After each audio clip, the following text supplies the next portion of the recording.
Hi guys, my name is Parth and welcome back to this series of UPPSC on Civil Study।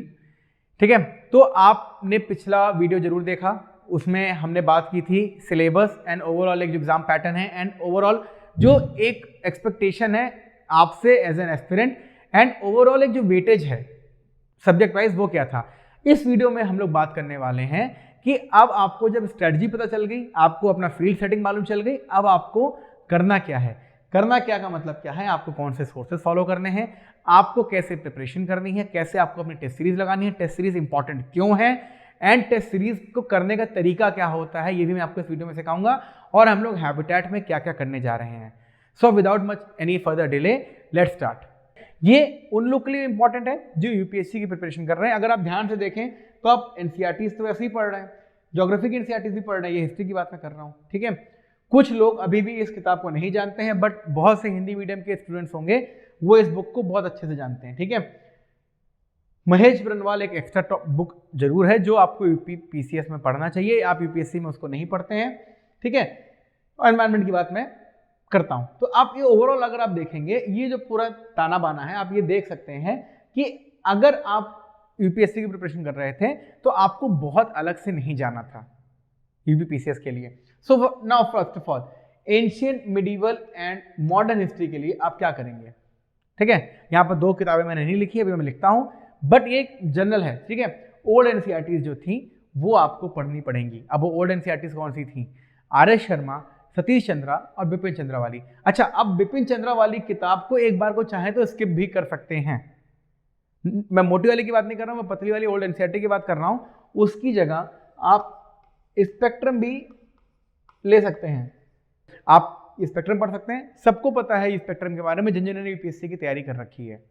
तो आप NCERT medieval and modern अगर ना भी पढ़ना चाहते तो स्पेक्ट्रम पढ़ सकते हैं। ठीक है, तो इसके अलावा एक हिंदी मीडियम के स्टूडेंट्स के पास एक एक्स्ट्रा एडवांटेज यहां पर यह है कि एक किताब आती है एस.के. पांडे सर की। ठीक है, एस.के. पांडे सर की किताब आती है, ये भी एंशिएंट मिडिवल एंड मॉडर्न तीनों को कवर करती है। ये अगर आप नेट पे ढूंढेंगे आपको इजीली अवेलेबल है ये अमेजन पे भी, फ्लिपकार्ट पे भी। ठीक है, ऐसा नहीं है कि जो इसको नहीं पढ़ेगा उसका नहीं होगा या फिर उसके पास कुछ अलग से नॉलेज आ जाएगी, बट ये एक ऐसी किताब है जो मुझको पर्सनली लगता है एंड मैंने बहुत टॉपर से भी बात करके देखी है, ये किताब बहुत अच्छी किताब है। बट ये एक दुर्भाग्य है कि केवल हिंदी मीडियम में है। तो हिंदी मीडियम वालों के पास ये तीन किताबों के अलावा एक ऑप्शन ये भी है एस.के. पांडे का। ठीक है, बट आप उसकी चिंता मत करिए, आप मेरे साथ अगर हैबिटेट पे जुड़ते हैं तो मैं आपको वादा करता हूं कि मैं आपको एस.के. पांडे सर की जो किताब है एंशिएंट मिडिवल मॉडर्न की, उसका आपको सिनॉप्सिस जरूर दूंगा। उससे मैं आपको क्वेश्चंस बना के जरूर दूंगा, मैं आपको बताऊंगा उसमें क्या क्या पढ़ने लायक है। मैं इंग्लिश मीडियम वालों की हेल्प की बात कर रहा हूँ। ठीक है, तो ये तो हो गया आपकी एनसीईआरटी। ठीक है, आपने ये कवर कर लिया, इसके अलावा कुछ पढ़ने की जरूरत नहीं है। Now what about geography? अगर आप ज्योग्राफी देखेंगे तो मैंने ये तीन ऑप्शन दिए ज्योग्राफी के। तो अभी भी अगर आपको अपने कॉन्सेप्ट क्लियर करने हैं तो आपको 6 से लेकर 12th की एनसीईआरटी पढ़ना बहुत जरूरी है। और ये इसलिए भी इंपॉर्टेंट है क्योंकि पीसीएस में वेटेज इसका यहाँ भी नहीं, मेंस में भी अच्छा खासा है, प्रीलिम्स में नहीं, मेंस में भी अच्छा खासा है।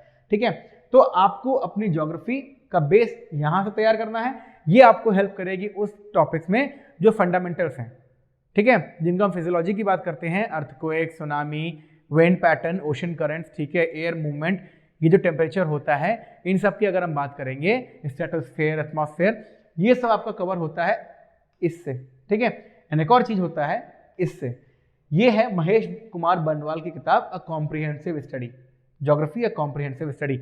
ये किताब जो भी यूपीपीसीएस की तैयारी कर रहा होगा उसको ये किताब जरूर पता होगी, बट जो एस्पिरेंट इस यूपीपीसीएस की फील्ड में नया है उसको मैं ये सजेस्ट करूंगा कि यार ये एक बार पढ़ो, ये बहुत अच्छी किताब है।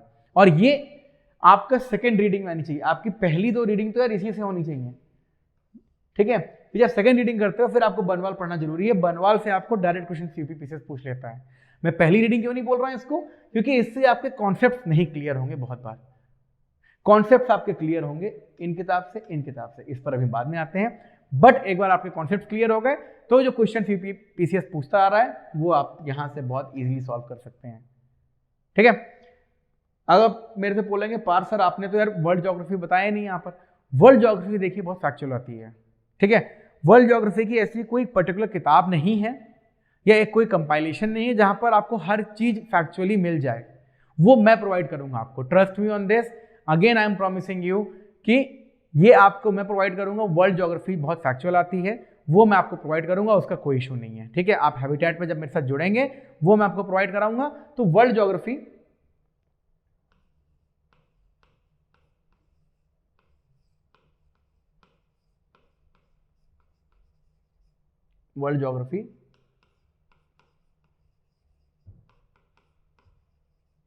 हैबिटेट पर मैं आपको दूंगा, ठीक है। Now what is this? Abhishek Kumar Periyar publication geography of India. इसकी कहानी बड़ी दिलचस्प है, ठीक है। ये जो अभिषेक कुमार जी हैं, ये आपकी हमारी तरह ही एस्पिरेंट हुआ करते थे, ठीक है। जो लोग मुखर्जी नगर जानते हैं, मुखर्जी नगर में इन्होंने एग्जाम की प्रिपरेशन भी की थी एंड इन्होंने इंटरव्यूज भी दिए थे, बट सैडली इनका सिलेक्शन नहीं हो पाया। बट इनकी जो हैंडमेड नोट्स थे ये बहुत फेमस हुए हिंदी मीडियम स्टूडेंट्स के बीच में, एंड वो किताब बाद में पब्लिकेशंस ने, पेरियार पब्लिकेशन ने ले ली एंड ज्योग्राफी ऑफ इंडिया के नाम से हिंदी और इंग्लिश दोनों में छापी, ठीक है। अब ये किताब कहाँ इंपॉर्टेंट है? ये किताब इंपॉर्टेंट है इंडियन ज्योग्राफी का जो फैक्चुअल कंटेंट है उसके लिए। कौन सा मिनरल कहाँ पर है ये बताएगी, कौन सा नेशनल पार्क कहाँ है ये बताएगी, कौन सा स्टेट का सॉइल किस टाइप का है। वो जरूरी है कि एनसीईआरटी में मिल जाता है आपको, बट कॉम्प्रिहेंसिवली नहीं मिलता विद प्रॉपर मैप्स। इनके जो मैप्स हैं ये हैंडमेड मैप्स हैं, ठीक है। जैसे हम लोग आप और मैं बनाते हैं मैप्स की प्रैक्टिस के समय, वही हैं। तो आपने अगर ये पढ़ लिया अभिषेक कुमार की पेरियार पब्लिकेशन वाली ज्योग्राफी ऑफ इंडिया, आपका फैक्चुअल इंडियन ज्योग्राफी खत्म। ट्रस्ट मी ऑन दिस, ठीक है। वर्ल्ड ज्योग्राफी में आपको खत्म करा रहा हूं, आपका ओवरऑल जो कॉन्सेप्ट है ये दो किताबें वैसे हो जाएगा, ठीक है। अब जहां तक रही बात इन्वायरमेंट की, इन्वायरमेंट जो चीज है, हम लोग शंकर आईएएस की जो बुक है वो पढ़ते आ रहे हैं, एंड मुझे अभी भी ये लगता है कि जितना मैंने तैयारी की है, जितना मैंने अब तक इंटरव्यूज फेस किए हैं यूपीपीसीएस के, मुझे ये लगता है कि शंकर आईएएस से बढ़िया किताब एज ऑफ नाउ तो मार्केट में नहीं है। बट क्या वो यूपीपीसीएस के लिए सही है? मेरे ख्याल से उसका जो ओवरऑल कहते हैं इम्पैक्ट, वो उतना यहाँ नहीं है। क्यों नहीं है? क्योंकि शंकर आईएएस एक कंसेप्चुअल किताब है, एक सब्जेक्ट स्पेसिफिक किताब है। इन्वायरमेंट स्टडीज के जो क्वेश्चंस होते हैं वो यूपीपीसीएस में फैक्चुअल आते हैं। मैंने आपको थोड़ी देर पहले बताया था, एनजीटी हो गया, वाइल्ड लाइफ सेंचुरीज हो गई, बायोस्फीयर रिजर्व हो गए, यूपी स्पेसिफिक फॉरेस्ट हो गया, ये सब यहाँ पर इन्वायरमेंट स्टडीज में पूछ लेते हैं। अगर 12 सवाल आ रहे हैं तो ये मान के चलिए 3 से 4 केवल कॉन्सेप्ट के होंगे, 6 से 7 या 8 सवाल आपके एकदम फैक्चुअल होंगे। वो मैं आपको हैबिटेट पर कवर कराऊंगा, वो भी मेरी गारंटी है। हम जल्दी ही हैबिटेट में शुरू होने वाले हैं, एंड ये चीजें इन्वायरमेंट स्टडीज का जो फैक्चुअल स्टफ है, वर्ल्ड ज्योग्राफी का जो फैक्चुअल स्टफ है, ये दोनों मैं आपको हैबिटेट पर कवर कराऊंगा। बट जो रेफरेंस मटेरियल है वो अभी भी शंकर आईएएस का कोई तोड़ नहीं है, ठीक है। तो आप शंकर आईएएस पर ही रिलाई करिए अपने बेसिक कॉन्सेप्ट क्लियर करने के लिए, एंड फैक्चुअल के लिए आप मुझ पर छोड़ दीजिए। अब लक्ष्मीकांत के बारे में तो कौन नहीं जानता यार, जिसने भी थोड़ी सी भी सीरियस प्रिपरेशन की है, जिसने सीरियस प्रिपरेशन नहीं भी की है, जिसने आजकल जो ऑनलाइन स्पूफ बनते हैं अगर आप वो भी देखेंगे यूट्यूब पर, तो आप ये जरूर देखेंगे हर बैकग्राउंड में ये किताब जरूर मौजूद रहती है। तो इसके बारे में मैं क्या ही बताऊं, इंडियन पॉलिटी आपको अगर कवर करनी है, आपके लिए इस किताब से बढ़िया कोई किताब नहीं है। आप लक्ष्मीकांत को आंख बंद करके पढ़ लीजिए, ये बाइबल है, ना दाएं ना बाएं, लक्ष्मीकांत आपको पॉलिटी पूरा कवर कर लेगी, यूपीएससी के लिए भी और यूपीपीसीएस के लिए भी। और यूपीपीसीएस के जो इंडियन पॉलिटी है, आप एक चीज याद रखिएगा, यहाँ पर फैक्चुअल एलिमेंट्स अच्छे खासे हैं, यहाँ पर कॉन्सेप्ट्स इतने नहीं हैं, यहाँ पर आपको सीधे सीधे आर्टिकल नंबर याद होना चाहिए, ठीक है। आर्टिकल नंबर आपको याद होना चाहिए एकदम परफेक्टली, ये यूपीपीएससी जरूर पूछता है। फंडामेंटल राइट्स आपको पूरे याद होने चाहिए, डीपीएसपी आपको याद होना चाहिए, और फंडामेंटल ड्यूटीज, ये फैक्चुअल सवाल आप लिख के ले लीजिए। अगर 20 सवाल हैं, 6 से 7 सवाल सीधे सीधे इनसे आते हैं, वो भी सीधे पूछ लेती है यूपीपीसीएस कि ये बताओ ये फला आर्टिकल किस चीज के लिए है, ठीक है। या फिर फला, ये 4 मैच द फॉलोइंग्स हैं, इसमें फला फला कौन से सही से मैच नहीं है या फिर करेक्टली मैच्ड हैं, कि ये पर्टिकुलर आर्टिकल इस चीज के लिए, ये पर्टिकुलर आर्टिकल इस चीज के लिए। तो ये चीज जानना आपके लिए बहुत जरूरी है केवल कॉन्सेप्ट पे ध्यान मत दीजिएगा लक्ष्मीकांत में, आपको लक्ष्मीकांत में ही सारा सब कुछ मिल जाएगा, बट थोड़ा रटना भी पड़ेगा आपको, ठीक है। एंड मेरे मानना है कि जिसने भी अच्छे से पढ़ाई की है उसके लिए रटना बहुत ज़्यादा जरूरी नहीं है, क्योंकि मतलब दिक्कत नहीं होगी, जरूरी इन द सेंस कि दिक्कत नहीं होगी, क्योंकि उसको एनी डे अपने मेंस के आंसर में आप वैसे भी कोट कर रहे हो ना। अगर आप पॉलिटी के आंसर्स लिखते हैं मेंस में, चाहे यूपीएससी हो चाहे यूपीपीएससी हो, आप article number, fundamental right, DPSP और फंडामेंटल ड्यूटीज अगर कहीं पर भी कोट कर देते हैं इंट्रो या कंक्लूजन में, आपके नंबर्स ऐसे बढ़ गए, ठीक है। तो अगर आपको वो प्रैक्टिस है तो आपको इसमें दिक्कत नहीं आएगी इंडियन पॉलिटी में, इसके अलावा कुछ नहीं पढ़ना, लक्ष्मीकांत इज दी बेस्ट, ठीक है। अब आती है बात इकोनॉमिक्स की, ठीक है। अब इकोनॉमिक्स में क्या सीन आ गया है पिछले कुछ सालों में, पहले जो था ना वो बहुत कॉन्सेप्ट्स नहीं आते थे, बहुत, मैंने बताया थोड़ी देर पहले कि डेटा स्पेसिफिक सवाल होता था। अब क्या हो गया है कि अगर 12-13 सवाल आ रहे हैं, 4 सवाल आपके कॉन्सेप्ट्स के होंगे, बहुत डीप सवाल नहीं होंगे कॉन्सेप्ट्स के। अगर आप 9 से 12 तक, and mind you micro part नहीं पढ़ना है, नहीं पढ़ना है, नहीं, ठीक है, स्किप लिखा हुआ है, स्किप, माइक्रो पार्ट नहीं पढ़ना है, आपको पढ़ना है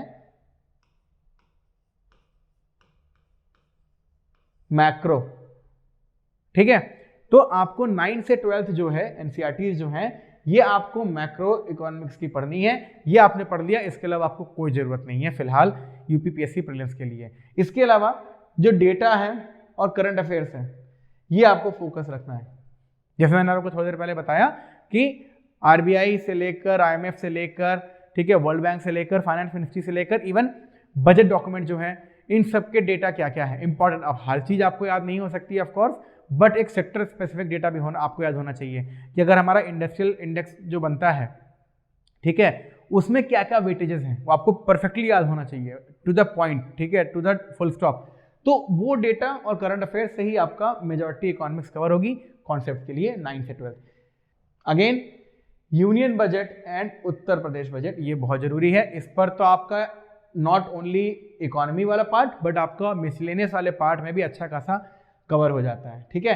तो यूनियन बजट में आपको पर्टिकुलर मिनिस्ट्रीज में तो नहीं जाना है, बट जो बेसिक स्कीम्स हैं, ठीक है, ओवरऑल एक एलोकेशन, फ्लैगशिप जो स्कीम्स होती हैं ना, जैसे गवर्नमेंट ऑफ इंडिया की अभी की फ्लैगशिप स्कीम्स अगर आप बात करें तो जल जीवन मिशन, स्वच्छ भारत अभियान, ठीक है, पुरानी सरकार की मनरेगा, ये सब कुछ चीज़ें फ्लैगशिप होती हैं, ठीक है। प्रधानमंत्री आवास योजना, उनका एलोकेशन क्या रहा बजट में, नई स्कीम्स क्या हैं। जैसे लास्ट ईयर यूपीपीसीएस ने पूछा था कि किसान रेल का वो हुआ था, डिक्लेरेशन हुआ था बजट में, यूनियन बजट 2020 में किसान रेल का डिक्लेरेशन हुआ था। उसमें उन्होंने ये पूछ लिया था जो पहली किसान रेल है वो कौन से 2 जगहों के बीच में चली थी, point A and point B कौन से थे वो। तो डायरेक्टली आपको किसान रेल भी पता होना चाहिए, एंड जैसे मैं बताया what, where, who and when, ये भी पता होना चाहिए किसान रेल चली कहाँ से। तो एक तो आपका यूनियन बजट हो गया। सिमिलरली उत्तर प्रदेश बजट, इस पर बहुत कम लोग ध्यान देते हैं, बट ये बहुत अच्छा टॉपिक है, बहुत इजीली कवर्ड होने वाला टॉपिक है। जब देश का बजट इतना बड़ा है, उत्तर प्रदेश का बजट उससे छोटा ही होगा। उस छोटे से बजट में आपको मिनिस्ट्रीज या डिपार्टमेंट्स के बीच में नहीं जाना है कि उनका क्या एलोकेशन रहा है, बट स्कीम्स क्या रही हैं, क्या जीएसडीपी रहा है, जो स्टेट का ग्रोथ रहा है वो क्या रहा है, हमारा ओवरऑल जीएसटी कलेक्शन क्या रहा है Uttar Pradesh as a state का, ठीक है, हमारा ओवरऑल हम किस चीज़ में आगे थे बाहर भेजने के लिए, हमारा जॉब क्रिएशन कितनी हुई है, हमारा जीएसडीपी पिछले 3 सालों में घटा है कि बढ़ा है, हमारा पर कैपिटा इनकम क्या है, ये सब आपको उत्तर प्रदेश के बजट में मिल जाएगा, ठीक है। एंड जैसे आपके इंडिया ईयरबुक आती है, वैसे ही इंफॉर्मेशन डिपार्टमेंट जो है उत्तर प्रदेश का, वो लेकर आता है Uttar Pradesh yearbook. I know ये बहुत जगह इजीली अवेलेबल नहीं होती है, बट आप हल्का सा हाथ पैर मारेंगे ये आपको मिल जाएगी, इसका आपको पीडीएफ भी मिल जाएगा ऑनलाइन, ठीक है। तो उत्तर प्रदेश ईयरबुक जो है, इस पर आपको एक अच्छा खासा डेटा मिल जाता है अपने क्लाइमेट का, अपने ज्योग्राफी का, अपने इकोनॉमी का, अपने कल्चर का, ठीक है। इसमें आपको डेटा मिल जाता है काफ़ी चीज़ों का कि बड़ा जिला कौन सा था, छोटा जिला कौन सा है, साक्षरता दर जो लिटरेसी रेट जिसको बोलते हैं वो किस स्टेट, मतलब किस डिस्ट्रिक्ट का अच्छा है, सबसे कम लिटरेसी रेट किस डिस्ट्रिक्ट की है, ओवरऑल विमेन लिटरेसी रेट कहाँ पर है। तो मैं एग्जांपल दे रहा हूँ, ये सारा आपको उत्तर प्रदेश ईयरबुक में मिल जाता है। नहीं है तो मैं आपको प्रोवाइड कराऊंगा, उसका आप टेंशन मत लीजिए। हैबिटेट पर ये मेरी तीसरी प्रॉमिस है, ठीक है। इतनी प्रॉमिसेस तो कोई नहीं कर सकता है, मैं कर रहा हूँ आपको। सिविल स्टडी में आप हैबिटेट पर आइए, मैं आपको ये 3 इंपॉर्टेंट चीज़ें जो सबसे कारगर हैं, सबसे ईजिली स्कोरिंग है, वो मैं आपको दूंगा, ठीक है। साइंस सब्जेक्ट जो हैं वो आप फिलहाल इससे करिए। देखिए बहुत से लोग बोलते भी होंगे कि यार लूसेंट पढ़ लो, पढ़ लो, कोई दिक्कत नहीं है, बट लूसेंट का जो ओवरऑल वेटेज देखें अगर पिछले 5 सालों में, तो वो घटता जा रहा है, वो बहुत घटता जा रहा है। एंड अभी ऐसा नहीं कि लूसेंट से आता नहीं है, लूसेंट से आता जरूर है, बट कॉस्ट बेनिफिट एनालिसिस में इतनी मोटी किताब के बाद आपको 12 सवाल करने का कोई मतलब नहीं बनता है। उससे बेटर ये है आप अपने 6 से 12 की जो बेसिक एनसीईआरटीज हैं, एंड उसमें भी केवल वही टॉपिक्स जो यूपीपीएससी के लिए जरूरी हैं, आप थोड़ा सा भी दिमाग लगाएंगे वो आपको समझ में आ जाएगा कि यार ये तो नहीं पॉसिबल है। जैसे आप 10th क्लास में अगर आप देखेंगे तो लेंस एक टॉपिक है फिजिक्स की किताब में, ठीक है। अब उसके लिए तो आपको डायग्राम चाहिए ना, अब यूपीपीसीएस के प्रीलिम्स में आपको डायग्राम कहाँ से मिलेगा, तो आप वो सब टॉपिक्स स्किप कर सकते हैं। केमिस्ट्री, बायोलॉजी एंड फिजिक्स के कुछ अलग कॉन्सेप्चुअल पार्ट्स जहाँ पर डायग्राम बेस्ड नहीं होता है वो आपको पढ़ना है। इसके अलावा आपको अगर साइंस का और रिवीजन करना है, घटना चक्र के प्रीवियस ईयर क्वेश्चन देखिए, काफी रिपीट होते हैं। Now coming to what is Ghatna Chakra and what is previous question, ठीक है। तो अब आती है अगली बात करंट अफेयर्स की। मैंने अभी थोड़ी देर पहले क्या बोला कि आपका जो ओवरऑल सेक्शन है वो 55 क्वेश्चन के आसपास है, करंट अफेयर्स और मिसलेनियस को मिलाकर। तो ऐसे में अब अगर आप ये कर रहे हैं कि पढ़ना कितना है, जैसे यूपीएससी में एक सबसे बड़ा डाउट क्या होता है कि सर कितने दिन का करंट अफेयर्स पढ़ें, हम नॉर्मली बोलते हैं 18 महीना, यह है यूपीएससी का प्रीलिम्स का, ठीक है। कि अगर आपका, मैं एग्जांपल देता हूं, अगर आपका जून में एग्जाम है यूपीएससी का, फिर से मैं बोलते हैं यूपीएससी की बात कर रहा हूं, अगर यूपीएससी का है तो हम 18 महीने का पहले का बोलते हैं, बट यहां पर पिछले 12 महीने का इंपॉर्टेंट होता है। इसका मतलब ये नहीं कि 12 महीने से पीछे का आ नहीं सकता है, आने को तो इस बार 2015 मतलब 2020 की प्रीलिम्स की बात करूं तो 2015 से भी एक क्वेश्चन था और 2018 से भी क्वेश्चन था, बट यार वो तो एक्सेप्शन रहेगा ही रहेगा हमेशा, और आपको 150 के 150 सवाल तो आ ही नहीं सकते, ये भी याद रख लीजिए। तो जो आपका मेजॉरिटी है वो लास्ट 12 महीने का है, एंड उस लास्ट 12 महीने से भी कौन सा, अच्छा 12 महीने कैलकुलेट कैसे करेंगे, जैसे 13 जून को पेपर है तो 12 जून को तो पेपर नहीं ही पढ़ेंगे ना, तो उसका सिंपल सा लॉजिक ये है कि आप मई के एंड तक 31 मई तक से पीछे आप पहले तो जाएं, पहले 6 महीना 6 मंथ्स, ठीक है, और फिर जाएं उसके पीछे 6 मंथ्स। ये है सबसे इंपॉर्टेंट 6 मंथ्स जो है ना, जैसे अभी जब जून में पेपर है तो मई से लेकर दिसंबर तक का, मई से लेकर दिसंबर तक का जो करंट अफेयर्स है ये सबसे ज्यादा इंपॉर्टेंट है, इसके आने के चांसेस हमेशा हाई हैं। एंड उसके पीछे फिर नवंबर से लेकर मई तक का जो करंट अफेयर्स है वो है। ये नहीं कि इसको स्किप कर देना है, बट इसको पढ़ना जरूर है, बट प्रायोरिटी होनी चाहिए 6 महीने का, ठीक है। अगर आप 2020 का पेपर उठाकर देख लीजिए तो आपको ये समझ में आएगा कि 2020 में जो आपका ओवरऑल करंट अफेयर्स का जो वेटेज था ये 6 महीने वाले पोर्शन में, अक्टूबर में प्री था, याद रखिएगा 11 अक्टूबर को, तो पिछले 4 से 5 महीने से ही 80 से 90% क्वेश्चन थे करंट अफेयर्स के। तो यानी वो न्यूज थी जो आपकी आंखों के सामने भी एकदम फ्रेश थी। तो ऐसे में करंट अफेयर्स जब आप पढ़ते हैं तो ये 6 महीना सबसे पहले इंपॉर्टेंट होता है, पहले, उसके बाद के 6 महीने इंपॉर्टेंट है, छोड़ना नहीं है, बट प्रायोरिटी भैया ये है, ठीक है। अब पढ़ना कहां से है ये तो मैंने आपको बता दिया, कहां कितना पढ़ना है बता दिया, कहां से पढ़ना है। आप सिविल सीजी का जो करंट अफेयर्स है आप उसको फॉलो कर लीजिए, it will be more than enough. बस आपको उसमें थोड़ा फैक्चुअल एलिमेंट्स भी पढ़ना जरूरी है। आप अगर सिविल सीजी की वेबसाइट पे जाएंगे आपको एक चीज दिखाई देगी, हमारा करंट अफेयर्स न्यूज के नीचे 2 चीजें डालते हैं, ये प्रीलिम्स के लिए किस चीज के लिए इंपॉर्टेंट है, ये मेंस के किस चीज के लिए इंपॉर्टेंट है। आपको उसमें ये भी देखना है कि प्रीलिम्स के लिए किस चीज के लिए इंपॉर्टेंट है, आप वो देखिए पिछले 12 महीने का। आपको इसके अलावा कुछ पढ़ने की जरूरत ही नहीं है। आपकी श्रद्धा सुमन है कि आप कहीं और चले जाइए, बट मैं आपको गारंटी करता हूं कि अगर आप ये सिविल सीजी करंट अफेयर्स पढ़ लेते हैं पिछले 12 महीने का, एंड हैबिटेट में जो मेरा डिस्कशन है उसको फॉलो कर लेते हैं, आपका करंट अफेयर्स 100% कवर्ड होगा, ट्रस्ट मी ऑन दिस, ठीक है भाई। हैबिटेट वाली बात जो मैं बता रहा हूं, मैं आपका रोज एक सेशन लूंगा, 1 घंटे का सेशन लूंगा, जिसमें हम लोग 3 चीजें डिस्कस करेंगे, ठीक है। उसके बारे में जो 3 चीजें करेंगे उसके बारे में हम थोड़ा बाद में बात करते हैं, बट करंट अफेयर्स आपका मोटा मोटा हैबिटेट और सिविल सीजी के करंट अफेयर्स से आपका ओवरऑल कवर हो जाएगा, ठीक है। मिसलेनियस टॉपिक्स मैंने आपको थोड़ी देर पहले बता दिया कि मिसलेनियस टॉपिक्स में आपके वो 6 इंपॉर्टेंट एस्पेक्ट्स होते हैं, एंड वो इतने इंपॉर्टेंट आपका करंट अफेयर्स है, अगेन वो भी हैबिटेट पर मैं आपको वादा कर चुका हूं, मैं आपको हैबिटेट पर इसको कवर कराऊंगा, हम उससे कहीं अलग से नहीं जाएंगे। आपने ये 2 चीजें सिविल सर्विस से कर ली तो मान लीजिए कि आपका 60 क्वेश्चंस कवर्ड हो गए। ठीक है, मैं आपको कोई नहीं बोल सकता कि 150 क्वेश्चंस में 60 क्वेश्चंस का तो मैं आपको स्टार्टिंग करवाऊंगा फ्रंट वाला। ठीक है, तो ये तो होगा आपका करंट अफेयर्स वाला। अब जैसे मैंने थोड़ी देर पहले बताया कि यूपी स्पेसिफिक कंटेंट क्या होता है, उत्तर प्रदेश ईयरबुक हो गई। ठीक है, और उत्तर प्रदेश कैबिनेट ने जो डिसीजंस लिए हैं, और ये डिसीजंस हर 1-2 हफ्ते में जरूर आते हैं।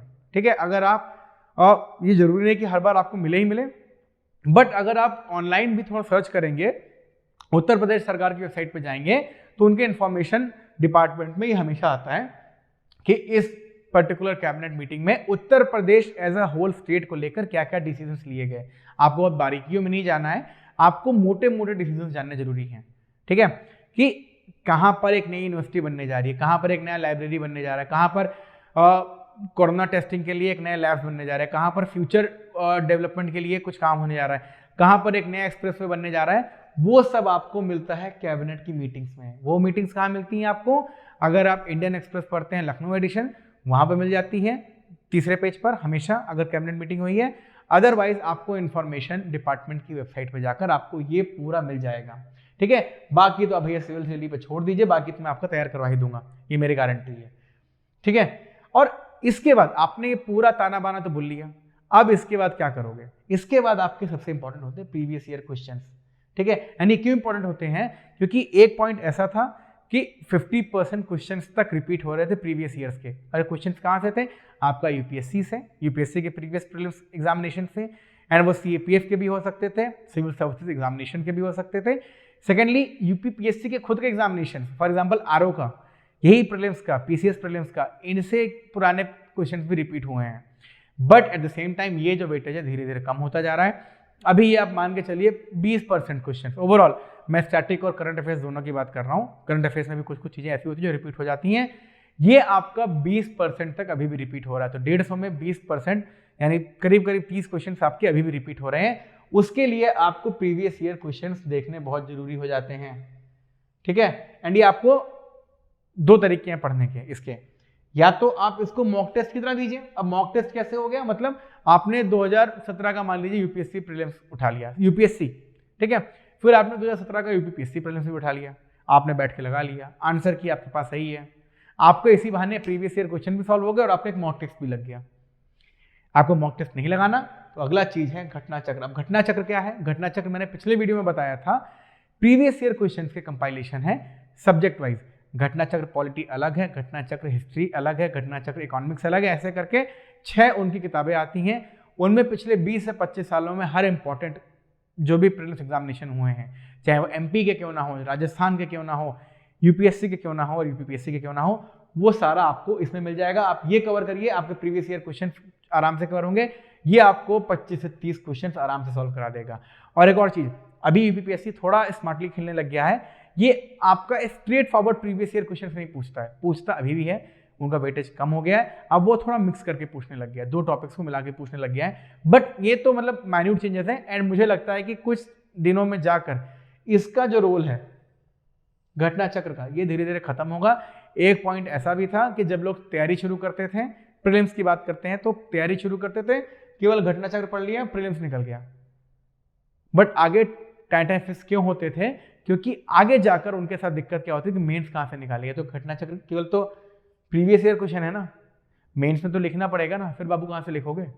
तब के लिए लोगों ने बड़ा इसको हवा बनाया कि घटना चक्र पढ़ लो, प्री निकल जाएगा। अरे भैया, प्री नहीं निकालना है, ओवरऑल एग्जाम निकालना है, पीडीएफ में नाम लेकर आना है, एसडीएम बनना है, तहसीलदार बनना है, ट्रेजरी ऑफिसर बनना है, एआरटीओ बनना है। तो केवल घटना चक्र पढ़ के आप इमेजिन कर सकते हो 23 करोड़ की पॉपुलेशन में आप ऑफिसर बन सकते हो? नहीं ना। तो घटना चक्र केवल घटना चक्र पे प्लीज रिलाई मत करिएगा।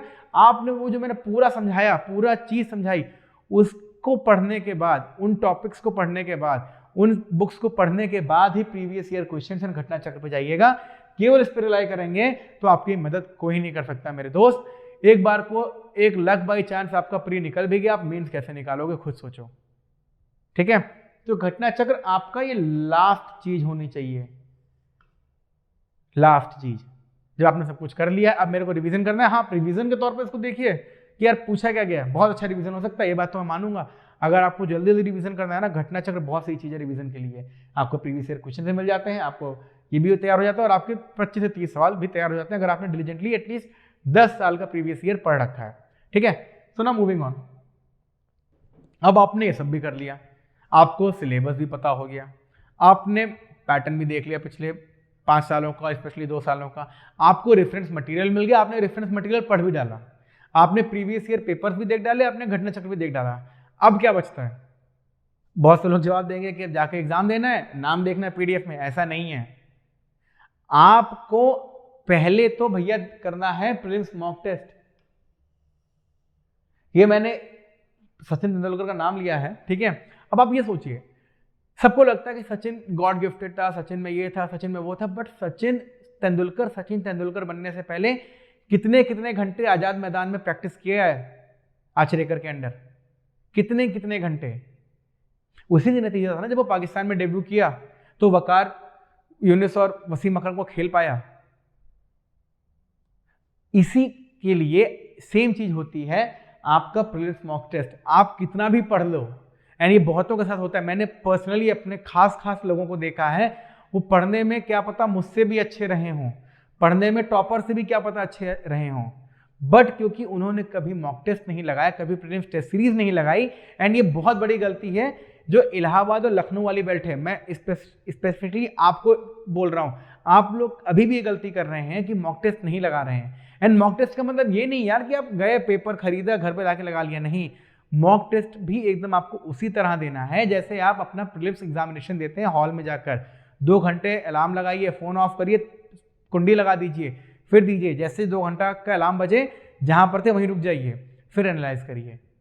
आप जब तक वो करना स्टार्ट नहीं करेंगे, आपको तो लगता है ना कि मुझे सब आ रहा है, मुझे सब आ रहा है। अरे सब आ तो रहा है, बट वो एग्जाम हॉल का प्रेशर बहुत अलग होता है। ये गलतियां लोग यूपीएससी में भी करते हैं, ये गलती आप यूपीपीसीएस में प्लीज ना करें, ये मेरी विनती है आप लोगों से।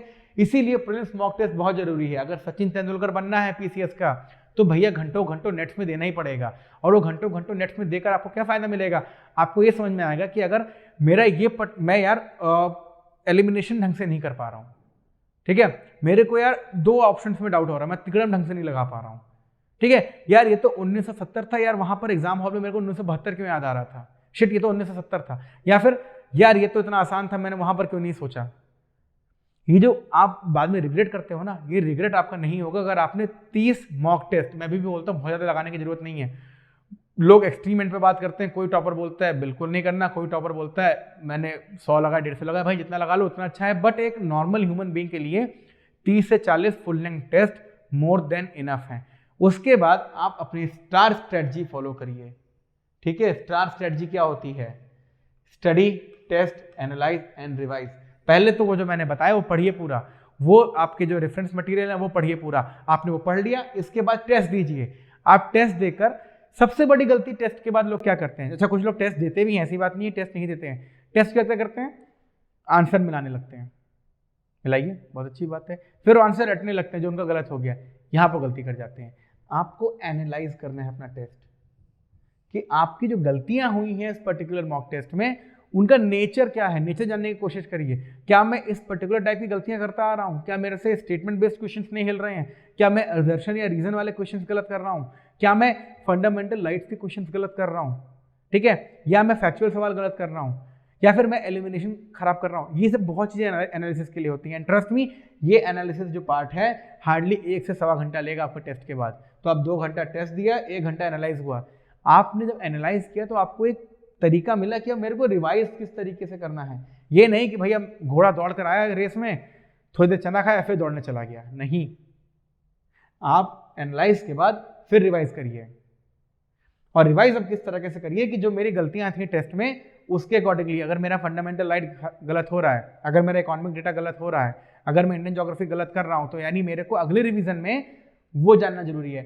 And at the same time आपको अपना स्ट्रॉन्ग पॉइंट भी मिल जाएगा कि अगर सर आपने मेरे को 100 क्वेश्चंस दिए पॉलिटी के, उसमें फंडामेंटल राइट्स के मैंने सारे सही कर दिए, तो आपको एटलीस्ट ये मालूम चल गया अगली बार जब फंडामेंटल राइट्स पढ़ेंगे तो आपको उतना नहीं पढ़ना है। ये नहीं कह रहा हूँ स्किप कर देना, माइंड यू, बट आप जो टाइम उससे निकाल सकते हैं वो अपने वीक पॉइंट्स को दे सकते हैं। सेकेंडली, बहुत से लोग अपना इन्हीं प्रीलिम्स मॉक टेस्ट के थ्रू ही जान पाते हैं कि यार मैं कितना करता हूँ तो कितना नेगेटिव होता है। किसी का रेशियो बहुत अच्छा होता है, जैसे मेरा रेशियो बहुत अच्छा है, ठीक है। मैं अपने जानने वालों को जानता हूँ जो जिनका रेशियो बहुत अच्छा है, प्लस कुछ ऐसे भी लोग हैं जो मुझसे ज़्यादा नॉलेजेबल हैं, ठीक है, बट उनका जो success ratio in the terms की नेगेटिव मार्किंग जो होती है उसका जो रेशियो है वो अच्छा नहीं है। कि अगर 80 सवाल कर रहे हैं तो 50 सही 30 गलत, तो 30 सवाल जो गलत हुए वो आपको ले जाते हैं 40 मार्क्स पर, 50 - 10, ठीक है।